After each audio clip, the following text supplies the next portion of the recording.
Olá, pessoal! Essa é a nossa aula 1, tema C. Vamos falar um pouquinho sobre pressão. As indicações de pressão podem ter como referência o zero absoluto, ou seja, o vácuo, ou a própria pressão atmosférica. Então, nós temos a pressão absoluta e a pressão relativa. E essa pressão relativa pode ser positiva, ou manométrica, e negativa, ou vacuométrica. Vamos ver isso melhor num gráfico. Temos aí a pressão, onde aqui embaixo temos o zero, ou seja, o zero absoluto, o vácuo perfeito. Essa linha amarela representa para nós a PA, que vai ser a nossa pressão atmosférica. Essa linha verde vai ser uma pressão 1 qualquer, e a linha azul uma pressão 2 qualquer. Podemos medir essas pressões a partir do zero absoluto. Então, aqui temos a medida de P2, a medida de P1 e a medida de PA. Todas as três são medidas em pressão absoluta, ou seja, em relação ao zero. Porém, é muito comum fazer medidas em relação à pressão atmosférica. Então, temos aqui a medida de P1 em relação à pressão atmosférica, vai ser uma pressão relativa positiva, e podemos medir P2 a partir da pressão atmosférica, onde teremos uma pressão relativa negativa. Vamos ver um vídeo que explica isso também. Para que se possa compreender os fenômenos mais importantes da pneumática, é necessário conhecer alguns princípios físicos. A pressão. Toda a superfície terrestre sofre os efeitos da pressão atmosférica. Embora varie um pouco em função das relações geográficas e climáticas, no meio técnico se aceita como referência o valor de 100 kPa para a pressão atmosférica. Qualquer pressão acima desse valor denomina-se pressão de operação, PG. Essa pressão normalmente é indicada pelos manômetros dos equipamentos pneumáticos. Por convenção, quando utilizamos P sem nenhum índice, estaremos nos referindo à pressão de operação. Pressões inferiores a 100 kPa são denominadas pressão de vácuo, PV. A pressão absoluta é composta pela pressão de vácuo somada à pressão de operação. O ar pode ser comprimido. O ar comprimido e, portanto, sua energia podem ser armazenados. O ar comprimido tem a tendência de expandir-se após sofrer compressão.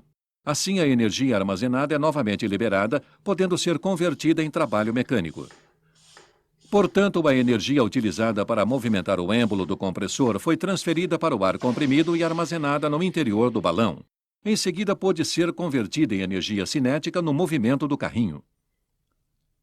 Outro exemplo, agora sem reservatório intermediário. O trabalho humano de bombear é convertido em trabalho mecânico com o qual se levanta a carga, uma vez que a energia armazenada no ar comprimido é transferida a um cilindro pneumático. Excelente! Bom, vamos falar rapidamente da lei dos gases perfeitos. Isso vocês já estudaram em algum momento, então é só uma revisão muito rápida. Na pneumática, pode-se tratar o ar como um gás perfeito com suficiente exatidão, sujeito a pressão vezes volume dividido por temperatura igual a uma constante. É claro que, para o processo de quase equilíbrio, é necessário que as propriedades do sistema sejam uniformes em qualquer instante do processo e que sofram variações muito pequenas. Então, na verdade, isso não acontece na pneumática. Mas, de forma geral, essas relações ajudam bastante a gente. Só em casos muito específicos, essas relações matemáticas não seriam suficientes para a gente. Tá? Então, a gente vai ignorar que as coisas acontecem rapidamente, então não tem nada de quase equilíbrio, não. Importante: os valores de pressão e temperatura devem ser sempre absolutos.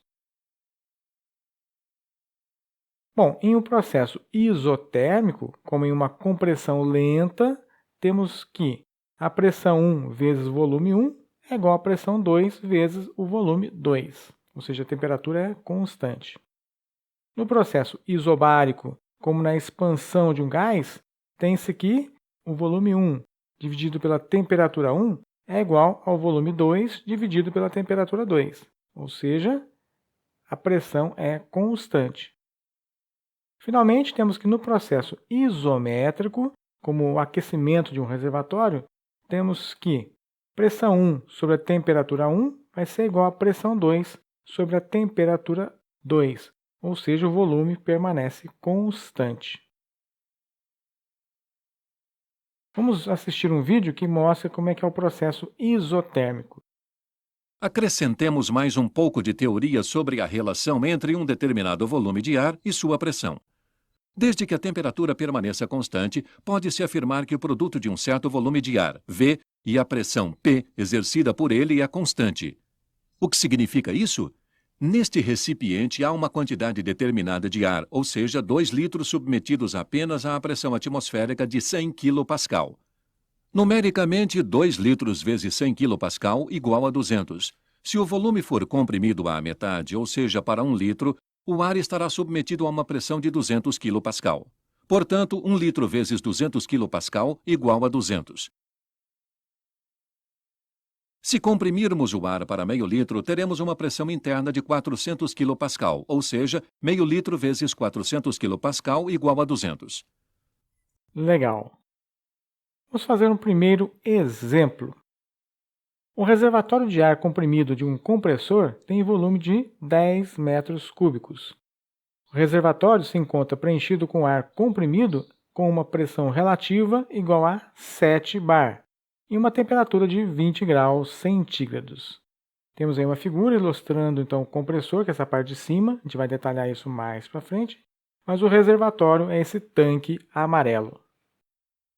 Qual a quantidade de ar no estado normalizado contido no reservatório? O que é o estado normalizado? O ar a 1 bar e 20 graus centígrados. Bom, a gente sabe que a pressão absoluta é igual à pressão relativa mais a pressão atmosférica. Então, nós temos que dentro do reservatório, a pressão vai ser o 7 que está no enunciado, que é relativa, mais 1, que é a pressão atmosférica. Na verdade, a pressão absoluta dentro do reservatório é de 8 bar. A temperatura inicial vai ser igual à temperatura final, ambas são 20 graus centígrados. Então, esse vai ser um processo isotérmico. Então, a pressão 1 vezes o volume 1 vai ser igual à pressão 2 vezes o volume 2. A pressão 1 é de 8 bar, vezes o volume 1 de 10 metros cúbicos. A pressão 2 é de 1 bar e o volume é o que a gente quer justamente saber. Fazendo as substituições, temos que o volume 2 é de 80 metros cúbicos. Ou seja, dentro do reservatório, nós temos 80 metros cúbicos de ar se considerarmos a pressão em 1 bar e 20 graus centígrados. Item 2. Qual a máxima quantidade de ar utilizável? Vamos entender isso, como é que funciona essa ideia. O volume útil de ar que a gente pode usar vai ser o volume total de ar que está contido no reservatório, menos o próprio volume do reservatório. No nosso exemplo, calculamos 80 e o volume do reservatório é 10. Então, 80 menos 10, temos um total de 70 metros cúbicos de ar útil dentro do reservatório. Vamos entender melhor isso. Quanto menos ar dentro do reservatório, menor é a pressão em relação à atmosfera. Então, o ar vai diminuindo, a pressão interna vai diminuindo também, óbvio. Quanto menor a diferença de pressão, menor será a tendência do ar sair. Ou seja, quando a pressão interna é muito alta, o ar sai com muita facilidade. Quanto menor for a pressão interna, mais difícil, com menos vontade o ar vai querer sair. Até que, sem diferença de pressão, a gente não tem movimento de ar. Então, quando lá dentro tiver apenas 10 metros cúbicos de ar, a pressão interna vai ser de 1 atmosfera, 1 bar, que é igual à pressão externa. Então, o ar não vai querer sair. A gente tem o valor do ar utilizável, tem que descontar o volume do reservatório. Por fim, o item 3. Desprezando a dilatação do reservatório, ou seja, a dilatação térmica é desprezível, qual a pressão absoluta que se forma em seu interior, estando fechado, ou seja, o ar não vai escapar, não vai ter variação de pressão por ter menos ar, e com o aumento da temperatura para 65 graus centígrados. Vamos lá. A pressão 1 vezes o volume 1 sobre a temperatura 1 é igual a pressão 2 vezes volume 2 sobre a temperatura 2. Nesse nosso caso, o volume 1 vai ser igual ao volume 2, ou seja, é o próprio volume do reservatório de 10 metros cúbicos. Vai ignorar então, o volume, temos um processo isométrico. Então, a pressão 1 sobre a temperatura 1 vai ser igual a pressão 2 sobre a temperatura 2. A pressão a gente conhece, queremos conhecer a pressão 2.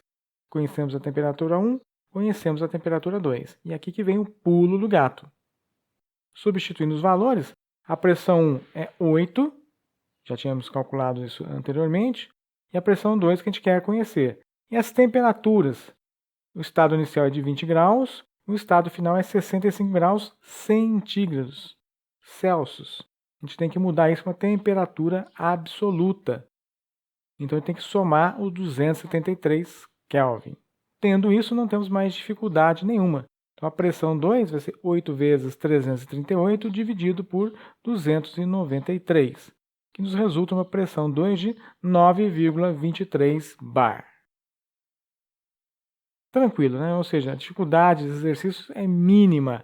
É só prestar atenção e não errar os botões da calculadora. Vou deixar aqui proposto um exercício, não vai estar resolvido aqui no vídeo. Refaça os cálculos, considerando que o reservatório tem um volume de 15 metros cúbicos, que está sob uma pressão relativa de 9 bar e uma temperatura de 25 graus. Tranquilo, né? Com isso, encerramos o tema C. Até mais!